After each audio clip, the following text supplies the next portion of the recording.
Welcome back. Today's episode of Inside History, we're going to do a little insight into the machine shop aboard Battleship Cove.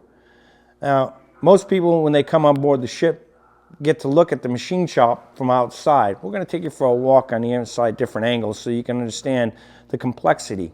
This machine shop was not rated, shall we say, when she was designated obsolete in the mothball fleet while the ships came in.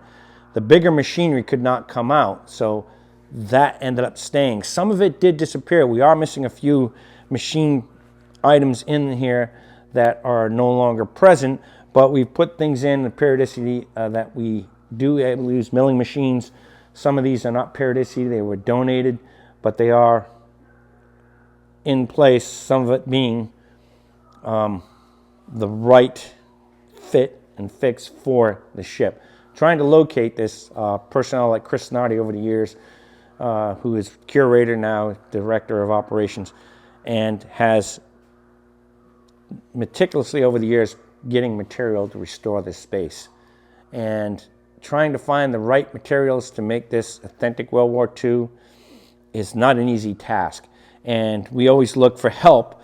Like this milling machine here, the head for this and cutters were actually donated by one of our volunteers, Claude, whose father had these pieces for this machinery, and they actually work. Me being a gunner's mate,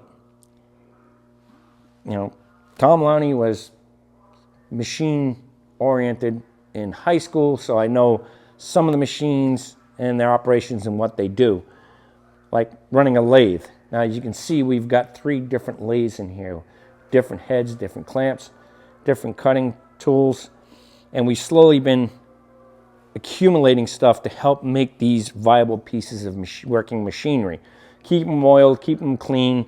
It's not an easy task. We had lost heat one time, and we had condensate come in here and flash rust everything, and we had officer candidate school midshipmen come in here and spend days of a dozen people just cleaning flash rust. You see it's come back. We don't have all the opportunity to clean this, but a working piece of machinery is always a difficult thing to maintain at top performance.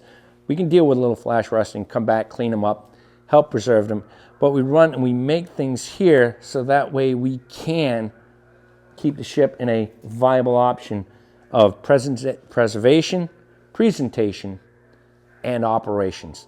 So that way we can work things the best we can. And it's a real difficult task, but also having people qualified who, like Claude, his dad worked in a machine shop and worked with him. He knows how to run some of these things. We've had other volunteers who are very familiar with these machines who can come in. And you got to remember, these machine shops were designed and built to handle battle damage or repairing these ships and keep them operating. A lot of the ships out in the Pacific and the Atlantic didn't have the opportunity to come offline to get rebuilt or go in the yards and fix things. But a knowledgeable, craft-oriented crew could do a lot of things. There's other spaces similar to this, the foundry, the carpenter shop, all geared towards preserving and operating battleship in a war area. So that way they can come in, cut through the red tape, get the pieces made. And they also have to have general stock available and be able to have stuff sent out that they could actually do things. So you had a full crew here that could operate these things and build numerous things that you would just not be able to do normally.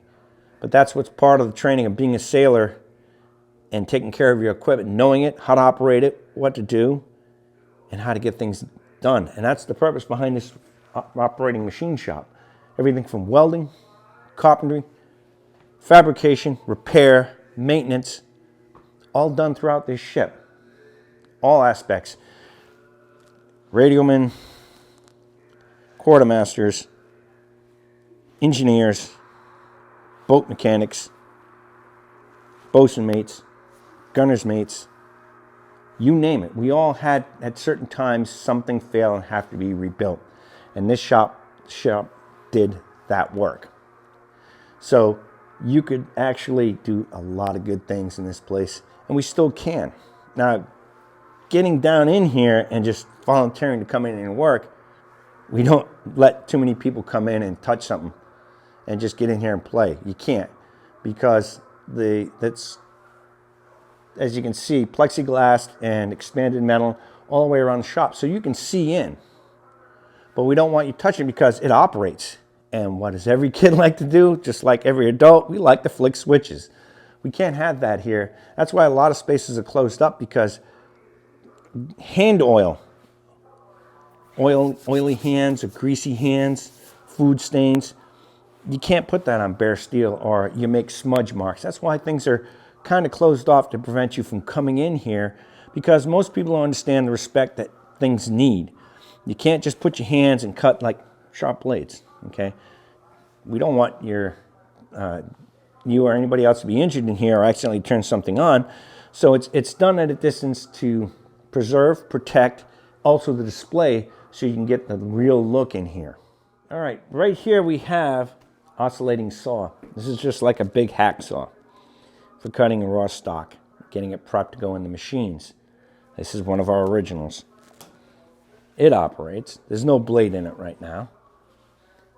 Here's our switchboard and power board. This operates all the machinery here, so you can individually power up each piece of machinery, so that way we can isolate it. That's another reason why we don't let people back here, because what's the first thing you want to do? Hey, let's play with it. Don't want to do that for your safety. But you can see it. If you walk around the machine shop, you can view everything and understand it. We just don't want anyone getting hurt in the process. But again, it's part of preserving the fleet. We want to show it to you. It's a great thing. And also, for working in here, believe it or not, I'm going to show you a little something. We have welding junction boxes throughout the ship. This is one of them. Old-fashioned, simple. Plug it in, open it up, switch over, and engage. It's sort of like a simple switch, old-fashioned switch. And it's the way we power up. And the ones that are scattered throughout the ship as part of the welding system on board. Jumper stations, kind of, for welding at different spots of the ship. So there's one of them, and we have them located out the ship, and they're locked up to prevent anybody from sticking their hands in. The machine is not running right now. One of the welding machines that was originally here is back around the corner, and it still works. The other one's in the process of being rebuilt, which is an interesting job all on its own. And that one is over here, behind the bender. Again, this stuff operates. We don't want you putting your fingers in grease and gears and sticking where it doesn't belong, but you can see it perfectly from outside, from the plexiglass and expanded metal. So you can see this is bending capacity up to 5/32 in plates for bending and rolling for pipe or guards or any particular piece of steel. You never know what you're going to be rebuilding or working. And back here is our welding machine. Originally built in 37 and still works. Needs to be tweaked now and then, but it's an installed welding system for the ship. Another part of process of maintaining and repairing the ship. And yes, it's the old-fashioned sticky-aki. Modern welding machines, not pulse. You know, years of improvements and changes into welding has taken something like this and turned it into a little box about yay big, portable. So, but it's manually operated and adjusted. The setup for your voltage, AC or DC. You can shift polarity with it. Fun machine. She still works. I'm not going to power it up for you right now. No need to. When you don't have to work something, you don't have to play with it, you don't play with it.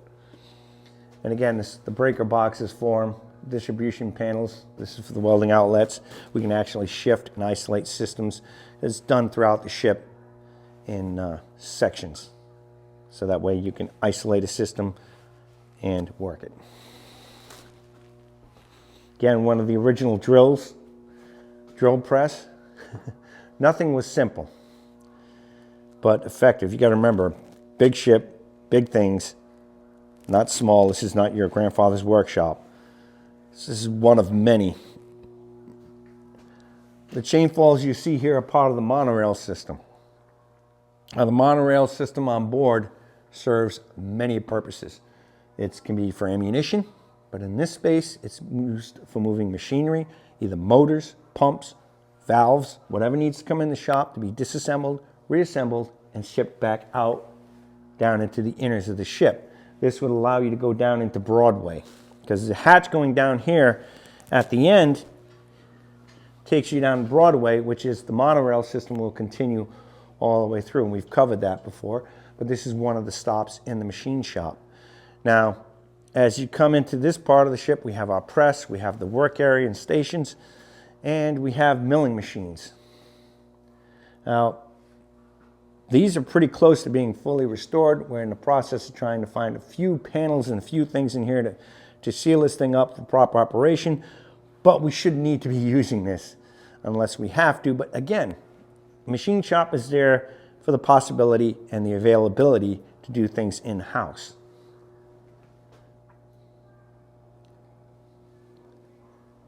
As you can see, ventilation is required because as you're grinding and cleaning and working, you need to move and get fresh air in. It's a little messy, but it's a working shop. Now, you can see this coming in. We're constantly trying to rebuild and fix things throughout the ship. Each job is different. Each situation is different. So, it's general purpose repair shop, machine shop. Works good for us. Now, there's other shops we'll get into here later. But for now, I'm Tom Lowney, GM1, letting you into inside the history. And if you want to help out, donate, or become a volunteer, please go to our website or follow the links here to like, share, or subscribe, who can contribute to the health and well-being of this ship. Maybe you can be part of that. Hope to see you here. Take care, have fun. Thank you for your time. I'm GM1 Lowney. Good day.